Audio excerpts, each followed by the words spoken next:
Hey, what's up, comrades? So, I the next random game that I grabbed to play and review and enjoy from my extremely vast collection that I've gathered together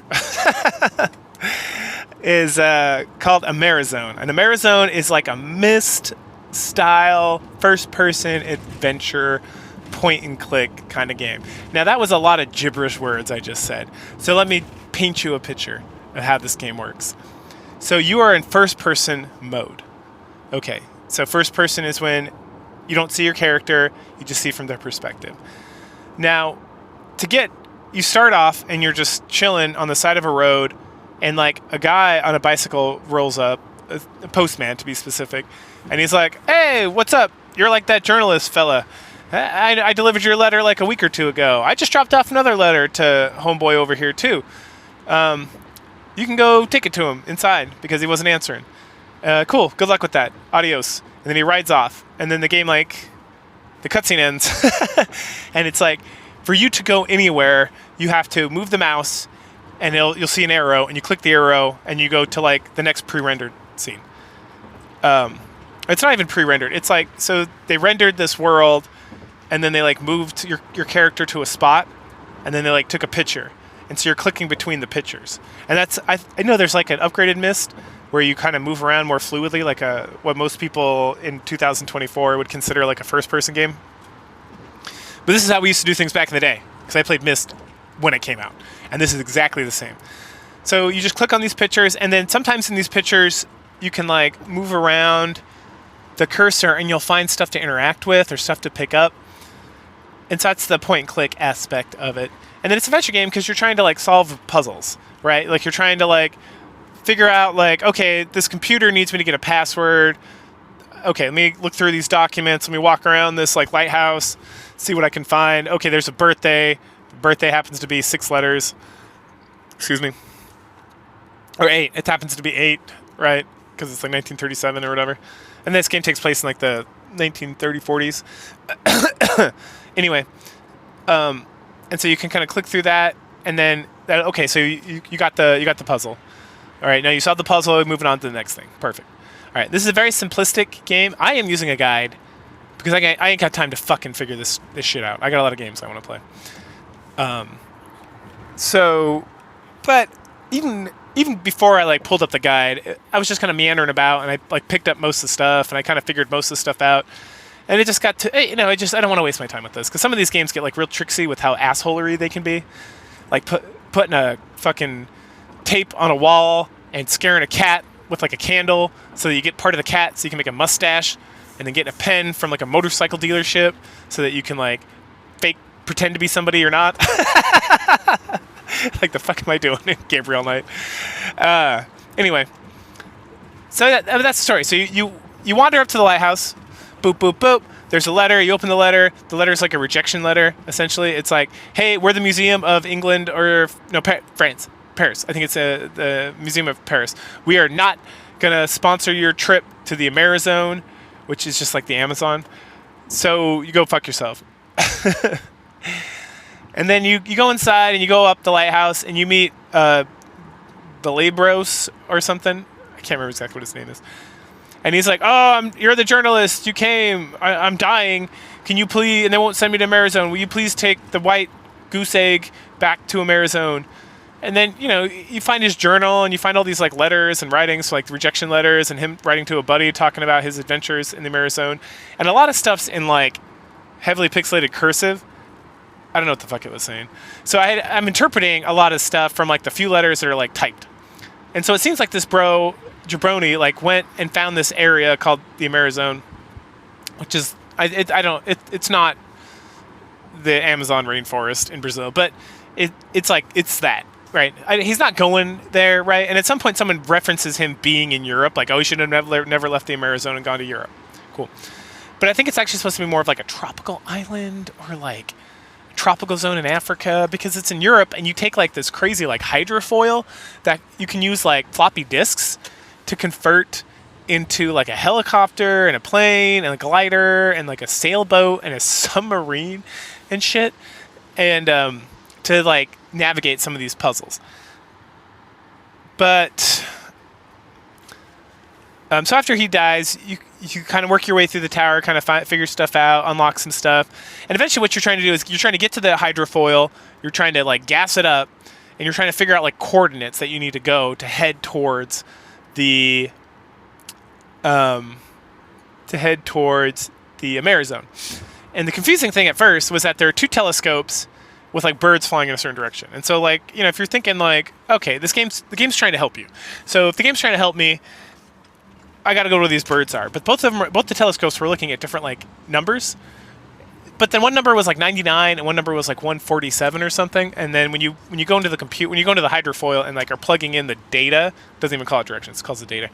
The data, it's like, well, it's 3 digits, so it has to be the 147, right? That's what I mean by like the game's not like that confusing. Like it's not like some Sierra fucking or like Lucas Arts adventure game from like the 80s or 90s where you're just like, the fuck do you want me to do, game? Or if like you don't pick up a fishbone at the beginning of the game, you can't beat it, right? From like a trash can. It's like, fuck you. That's how I feel about it. Anyway, so then we wander around. We eventually find like the white egg. We like move the white egg all the way up. We get the disc. The disc lets us transform the hydrofoil. We find the fuel. Where did we find the fuel? Did it already have fuel in it? Maybe it already had fuel. Yeah, I think it starts with fuel. Now that I'm trying to think about it. But we load the egg. Yeah, it did start with fuel. That's right. So then we load the hydrofoil with the egg using like cranes and stuff. And then we get in, we insert the disc, we put the right coordinates in, and bum, bum, bum, we fly away. And then we run out of gas. And so then we slowly land in the water somewhere else. And then we have to convert the thing into a sailboat, and there's like a whole production thing for that. And then we get stuck again. But then now we can transform it into a submarine. And so we transform it into a submarine, and we follow a whale into this like atoll or this like little bay area. And then the whale gets stuck in some old nets. And so we hop out, and we're out of gas. So we hop out, and there's like a fisherman, and we're like, "What's up, homie? Can you help us out?" And he's like, "Oh," and he tells us like he gets all salty about the whale driving the fish away, and they can't fish. And if he's not gonna fish, he's gonna be sourpotamus. And it's like, "All right, bro, I got it. Side quest, side quest accepted." So we wander around. We find like a knife. We find some stuff we need to like power a windmill, to power like an air pump, and then like a diving helmet so that we can go down and release the whale. And then we see there's another hydrofoil down here that's all busted up. And so we go back to talk to the fisherman, and he's like, "Oh yeah, there were some guys that came in like that same crazy device you have, and then they like got stuck, and then they were like, I guess we're fucked," and then they just like pieced out. And so there's like a grappling hook on your hydrofoil, so you use it to like break open the other hydrofoil. And once you got that, what was in there? Oh, I think there was the other disc. It was underwater. No, I think the other disc. I don't know. You get something in there. I can't remember exactly what it was. But you find another disc, so you can transform your hydrofoil into a helicopter. Because if you try to fly out of there once you get the gas, once you find the gas, you find like a gas can. You find the gas pump, and you load up, and then you open a treasure chest that the guy who died left behind. I think that actually had the disc in it, and like directions. Oh no, that's what you find in the hydrofoil. You open the hydrofoil up, and inside you see the directions you're supposed to be going. That's what. So,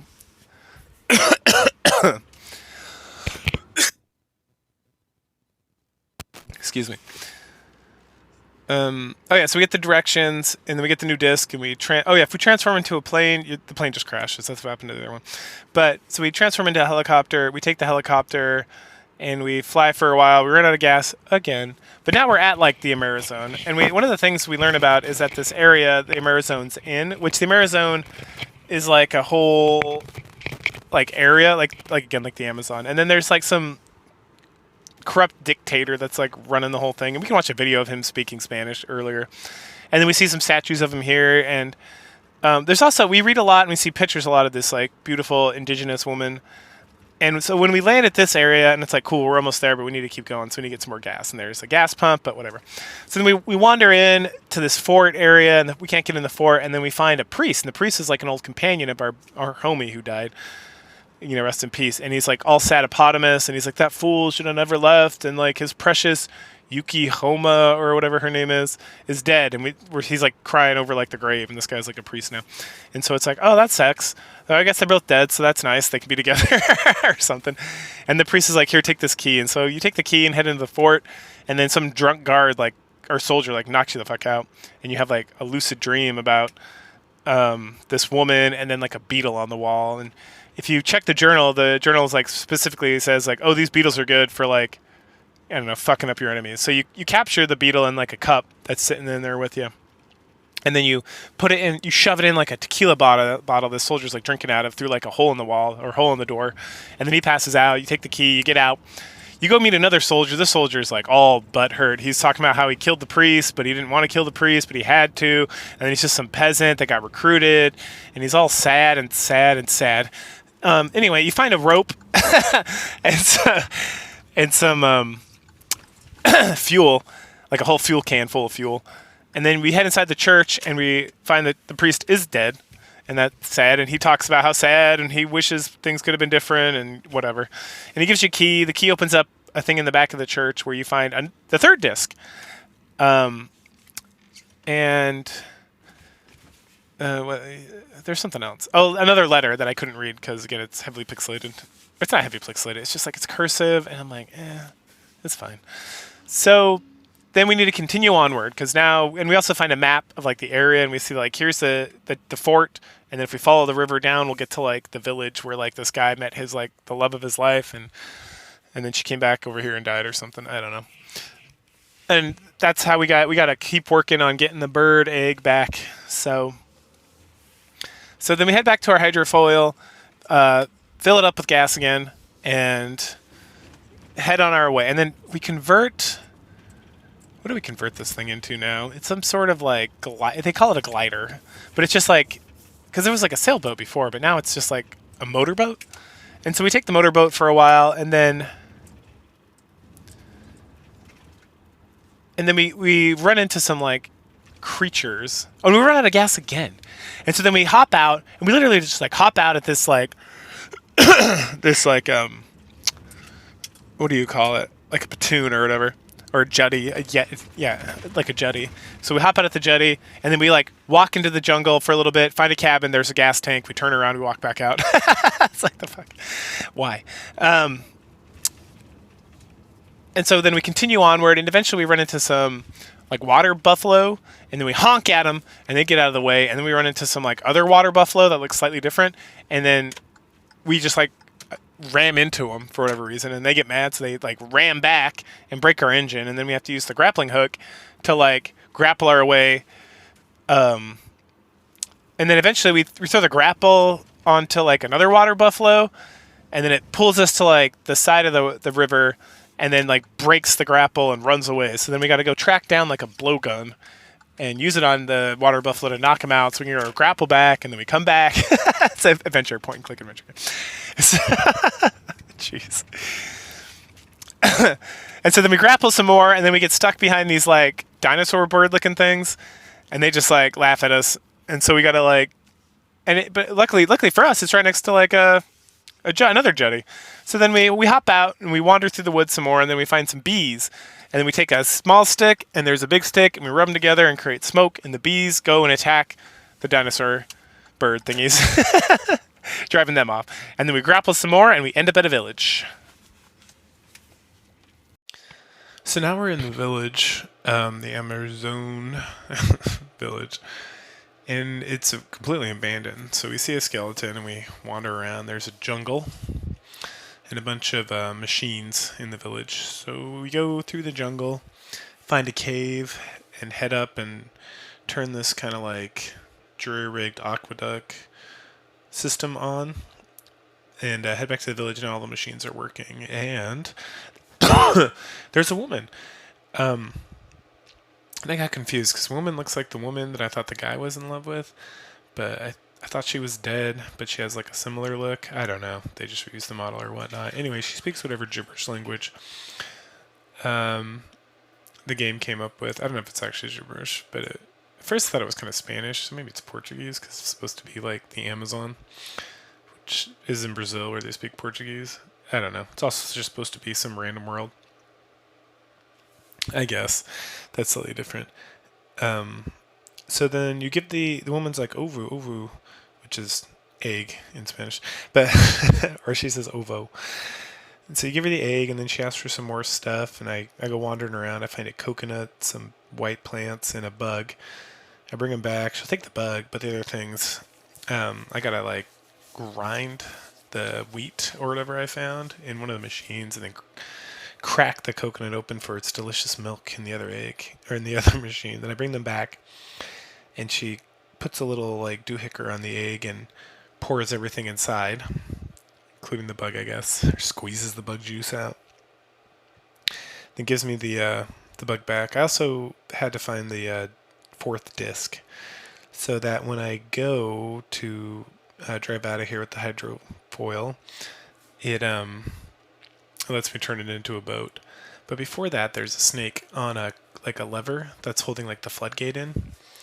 But after I help the woman with the egg, she summons the snake with like her, I don't know, her didgeridoo, and I'm able to open that up. The game goes pretty quick after this point, so I get in the boat, I ride over to this kind of like elevator thing, and it takes me up and down and around, and eventually the hydrofoil like crashes or rolls over, and it's just me and the egg in this like swampy land.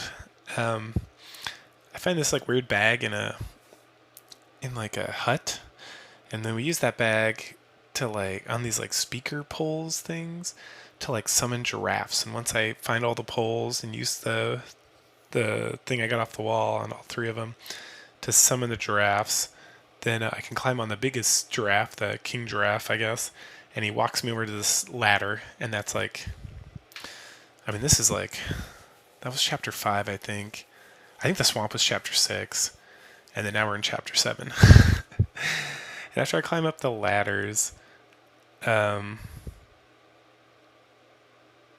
like in a swamp, and I climb up the ladders, and then I'm just like in a volcano area, I guess. Was there something happened to get me there? I don't know. Oh wait, no, there was. I'm sorry. So there's a rope bridge at the top of the tree from the ladder, and the rope bridge takes me over to like this volcano. Okay, and that's chapter 7. So then we walk up in like the volcano area, and there's like a temple at the top, and I climb up there, and hey, guess who it is? It's the old dictator guy, and he's got a gun, and he's saying crazy stuff, and that he's not going to let me leave, and then he just dies.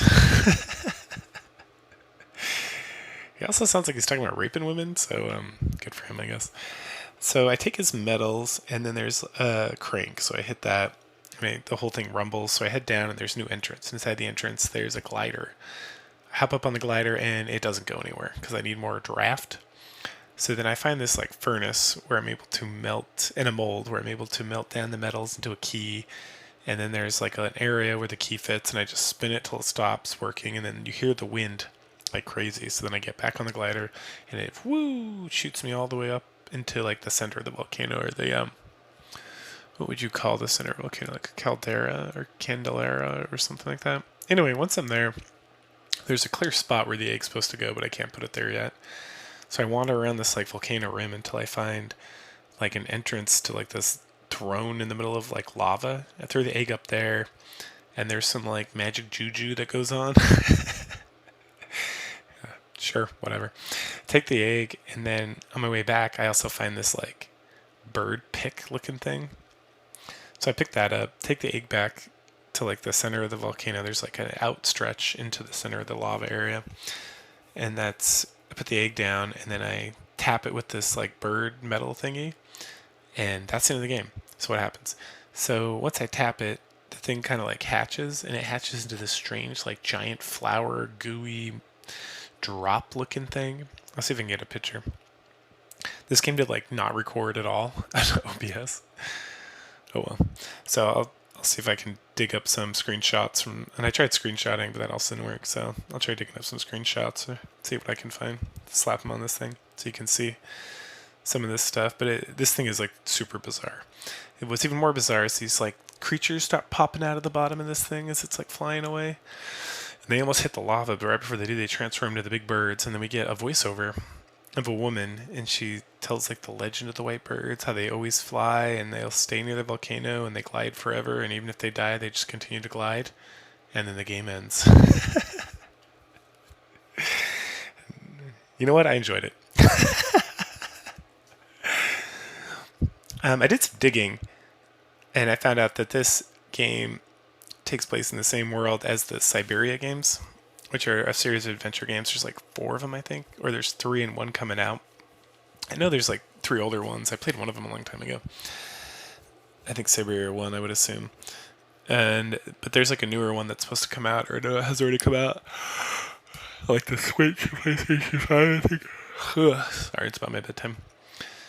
And then they're all produced by this like comic artist. So this Amerzone is actually the sequel to a comic this guy wrote, which is the story of like the Velabros guy and his friends, the priest and the tyrant. I guess they were all homies, and they came over here, and then they, went their separate ways or whatever. So it's like a sequel to the comic, which is kind of funny. And it's interesting because this game's also it's like French. It's made by a French company and a French comic artist. And I just played Plague's Tale. So hilarious times. But yeah, I enjoyed it. It's like old school. I also saw they're remaking it, so it's probably gonna have like smooth, and you're gonna like cruise through it and be beautiful and not be all jacked up.